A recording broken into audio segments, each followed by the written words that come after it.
Once upon a time, in a magical land tucked between bright green valleys and mountains wrapped in soft white clouds, there was a Pokémon kingdom that was rich, peaceful, and full of wonder. The kingdom was ruled by a royal family beloved by all. The wise king was a noble Empoleon. He always held his proud beak high, and his shining feathers gleamed like the grandest royal cape. His eyes were sharp but kind, and he ruled the kingdom with both strength and a gentle heart. Beside him stood the gracious Queen Florges, graceful and radiant like a garden in full bloom. She was wise, thoughtful, and kind. Wherever Queen Florges walked, the sweet scent of spring seemed to follow, bringing peace to everyone in the kingdom. The king and queen's greatest pride was their son, Prince Lucario. Unlike many fighting-type Pokémon who loved fierce battles more than anything else, Prince Lucario had a calm, elegant, and noble heart. He was a brave warrior who protected the castle, but deep down he was also romantic and gentle. With his mysterious power to sense aura, Lucario could feel the emotions and hidden beauty of everything around him.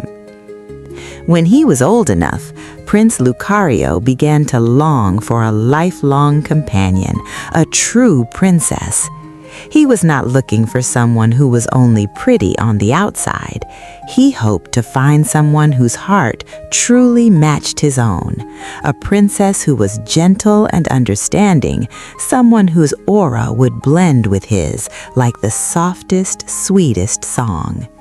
So Prince Lucario put on a traveler's cloak, filled his heart with hopes and dreams, and set off to journey across the Pokémon world.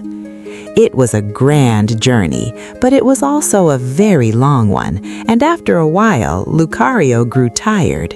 He crossed the rocky mountains where the golem lived, past the clear, shining lakes of the Melodic, and visited kingdom after kingdom.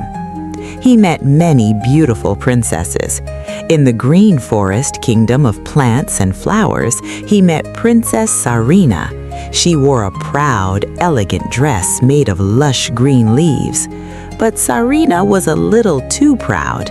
She spent all her time showing off her strength and did not even notice the tiny flowers she stepped on along the way. That lack of gentleness made Lucario's aura feel uneasy. After leaving the Green Forest, he traveled north to a frozen kingdom covered with white snow, where he met Princess Jinx. This princess wore a bright red dress and lived in a beautiful crystal palace. But oh my, Princess Jinx was terribly loud. She loved singing lullabies in a voice so booming that it echoed through the snowy mountains, making the smaller Pokémon nearby jump and cover their ears. Lucario smiled politely and said goodbye, because he knew that being loud and careless with others' feelings was not the quality of the true princess he was searching for. And so, Lucario met one princess after another, but each time he noticed something that told him she was not the one his heart was looking for. Some were very beautiful but unkind. Some were gentle but lacked the quiet nobility that comes from within. He could not find anyone with a heart delicate, sensitive, and graceful enough to sing in harmony with his own. After a very long and disappointing search, Prince Lucario finally returned home with heavy steps. He sat quietly on the castle balcony, looking out at the faraway sky, his ears drooping with a soft sadness. Time went by, then one evening something unexpected happened. The sky above the kingdom suddenly grew dark. Thick black clouds rolled in, hiding even the round full moon. A terrible storm swept over the land, roaring as if a legendary Pokémon had called down a giant rain dance. Thunder crashed, lightning flashed across the sky, and fierce winds howled around the castle towers. Rain poured down in sheets, rushing along the strong stone walls like little waterfalls. In the middle of that wild and stormy night, a loud knocking suddenly came from the castle's enormous iron gate. The knocks came quickly and steadily. They were not the strongest knocks in the world, but they were determined, and they could still be heard between the rumbles of thunder. The wise King Empoleon, kind-hearted and responsible as every good king should be, went down the stone steps himself. With noble grace, he swept his rain-soaked feather cloak aside and opened the heavy iron gate with his own hands. As the gate opened, a blast of icy wind rushed inside, carrying cold rain across the doorway. And there, standing in the flickering torchlight, was a most unexpected visitor. It was a young Sylveon. Poor little Sylveon. Her ribbons, usually light and graceful, were soaked through and drooping in the cold rain. Her lovely pale pink fur was splashed with mud. Cold water streamed from the top of her head, ran along her ribbons, and dripped down onto her little trembling feet. But what surprised King Empoleon most was not how wet and muddy she was. It was the dignity shining from within.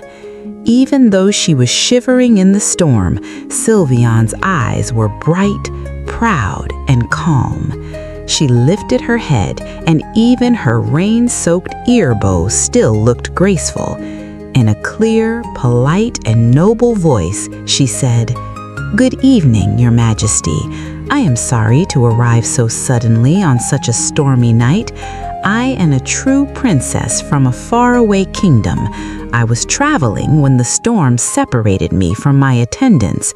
Please allow me to stay here for one night and shelter from the cold." King Empoleon and the royal family kindly welcomed Sylveon into the castle.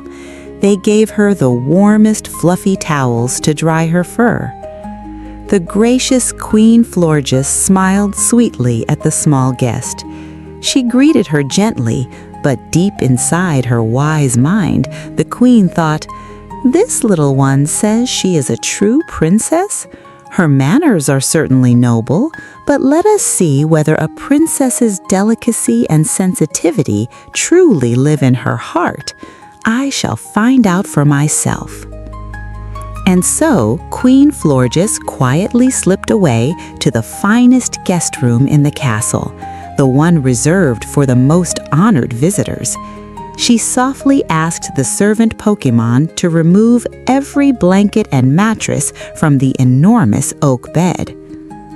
From the pocket of her cloak, she took out a single Oran berry seed. The seed was tiny, no bigger than the tip of a finger, with a hard, rough shell. Very carefully, she placed the little Oran seed right in the center of the bed. Then she called for the servant Pokémon to bring the very best bedding in the castle. First, they laid 20 mattresses made from the finest silk grass over the Oran seed. This magical grass grew in the breezy valley, smelled sweetly of sunshine, and was so soft that touching it felt like trailing your fingers through a cool stream. Next, the queen ordered 20 layers of Swablu feathers. Swablu feathers were famous for being as soft as clouds drifting across an autumn sky, light as air, and perfectly warm. They stacked 20 silk grass mattresses, then piled 20 layers of Swablu feathers on top. The bed grew taller and taller until it almost reached the sparkling crystal chandelier on the ceiling. When Sylveon entered the bedroom, she had to climb a small carved wooden ladder, one careful step at a time, just to reach the top of the huge bed. She sank down into the soft mountain of feather clouds and closed her eyes after her tiring journey. Queen Florges gently shut the door and smiled to herself as she waited. The next morning, the terrible storm had disappeared completely, and a bright, sunny morning had taken its place. Warm sunlight streamed through the castle's stained glass windows, scattering sparkling colors across the marble floor. The royal family gathered in the cozy dining room, where a long table was already set with the freshest berries, sweet honey from Combe, and fragrant flowers glittering with morning dew. Princess Sylveon came down the stairs and entered the dining room. Her fur was now dry, smooth, and shiny. But unlike the fresh, bright morning, her face looked terribly tired.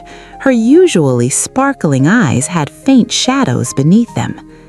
King Empoleon, Queen Florges, and especially Prince Lucario kindly asked how she slept. They wondered whether the bed had been warm and soft enough to chase away the chill of the storm. Sylveon frowned a little. With her soft ribbons, she gently rubbed her small shoulders. Then she sighed and complained sleepily, with an honest, sleepy little sigh. "Oh, I could hardly sleep at all. All night long I felt something hard and lumpy under my back. Now my whole body is aching." For a few seconds, the room went completely quiet. Then all at once, joy and brightness filled the room. Queen Florges laughed in a voice as clear as wind chimes, and the flower collar around her neck bloomed beautifully. King Empoleon nodded with deep satisfaction, and Prince Lucario felt as though 10,000 stars had suddenly lit up inside his heart. He smiled the brightest, happiest smile he had ever smiled. That was the perfect proof. Everyone now knew that Sylveon truly was a very special princess. Only a true princess with the most gentle and sensitive heart could feel that tiny Oran seed hidden far below so many layers of soft bedding. With her silky fur and wonderfully sensitive ribbons, Sylveon had noticed the tiniest bump in the middle of all that softness. She was the princess Lucario's heart had been searching for all along. After that morning, Lucario spoke with Sylveon for a long time, and the more they talked, the more clearly he felt the kindness in her heart. Prince Lucario stepped closer, bowed politely, and gently held one of Sylveon's soft ribbons. He told her how he felt, apologized for his mother's secret test, and asked the most delicate princess in the world to marry him. When Sylveon understood everything, her cheeks turned shyly pink. She smiled a joyful smile bright enough to chase away all her tiredness, and softly nodded yes. Soon after, the grandest and most splendid wedding in the kingdom's history was held, lasting 7 whole days and 7 whole nights. Every Pokémon in the kingdom was invited to celebrate. The music of the cricketune rang through the air, and the lovely dances of the Bellasam enchanted everyone who watched. Prince Lucario and Princess Sylveon stood together on the castle balcony, glowing with happiness and love, and they ruled the kingdom with understanding and endless kindness. As for the tiny Oran seed, it was no longer treated like an ordinary seed. It was placed with great care on a deep red velvet pillow, sealed inside a clear crystal glass case, and displayed in the most honored spot in the Royal Museum. There it stayed, sparkling like a precious jewel, telling future generations the beautiful story of a gentle heart, a true love, and an extraordinarily delicate princess. And that story would be told forever in the bright and wonderful world of Pokémon. And so ends the story of delicate Princess Sylveon and the tiny Oran seed. May you sleep soundly, little ones, soft and cozy as clouds of Swablu feathers, and may you have the sweetest dreams in the magical world of Pokémon. Sleep tight.